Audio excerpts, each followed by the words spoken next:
Now, we have heard of these things.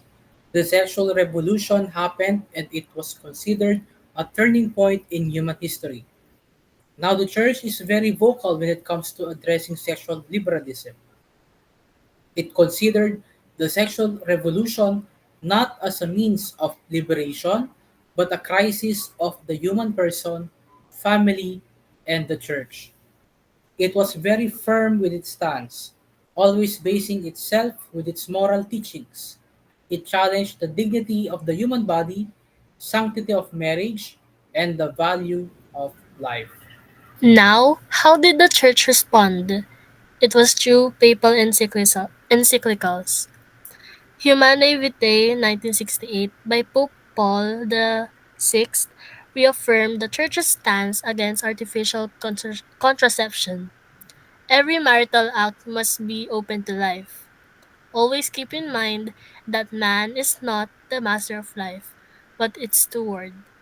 On the other hand, Familiaris Consortio 1981 by Pope John Paul II emphasizes the importance of a family in society.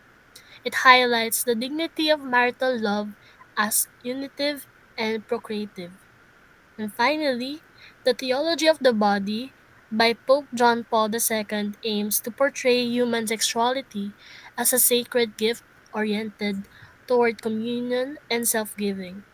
It was a response to dehumanize the tendencies of the sexual revolution. The Church also promotes chastity and dignity through movements such as Covenant Eyes, Theology of the Body Institute, and Chastity Project. It aims to see chastity as a virtue for all states of life, sexuality as an expression of love within the covenant of marriage, respect for the human person, rejecting all forms of pornography, casual sex, and utilitarianism. The church also engages with cultural and pastoral outreach. It does not condemn, but accompanies those injured by virtue of the culture of sexual revolution. It is offered in three ways, namely the sacrament of reconciliation, spiritual formation, and community formation. There must be authentic love, grounded in truth, love, responsibility, and the gospel of life. Remember, the family is a domestic church. It is a resistance against fragmentation and confusion caused by sexual ideologies. Documents like Evangelium Vitae and Amoris Laetitia. Moreover, in Evangelium Vitae, John Paul II tells us that we are facing an enormous dramatic clash between good and evil, death and life, and the culture of death. It warns us that threats to life are not only tolerated but made legal and normalized. Now, what is considered as anti life mentality? These include euthanasia, abortion, artificial contraception, death penalty, war and terrorism, poverty, environmental destruction. It is the duty of the Church to defend life. John Paul II claims that it is not only a debate but a battle. Evangelium Vitae Section 5 tells us to respect, love, protect, and serve human life. It is through this direction that we find justice, development, and true peace. The Church challenges us to build a civilization of love where life is protected, welcomed, and celebrated.